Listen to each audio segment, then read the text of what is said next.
একটা মেয়ে পর্দা করা শুরু করলো, আর একটা ছেলে দাড়ি রাখা শুরু করলো। মেয়েটা বুরকা পরা শুরু করলো, ও নিকাব পরা শুরু করলো। আর ছেলেটা মেয়েদের সাথে কথা বলা বন্ধ করে দিল এবং নিজের প্রোফাইল থেকে নিজের ছবিটা সরিয়ে নিল এবং ছবি তোলা বন্ধ করে দিল। মানুষকে নামাজের দিকে এবং সদাচরণে রাখতে লাগলো।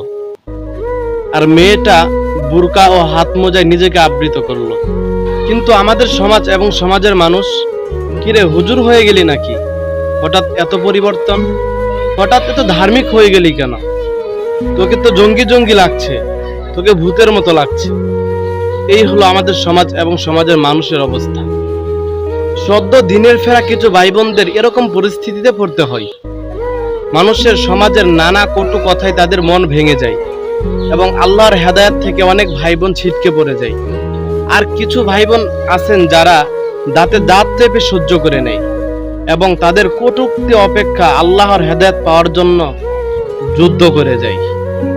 আমি দোয়া করি আল্লাহ তাআলা তাদেরকে কবুল করুক।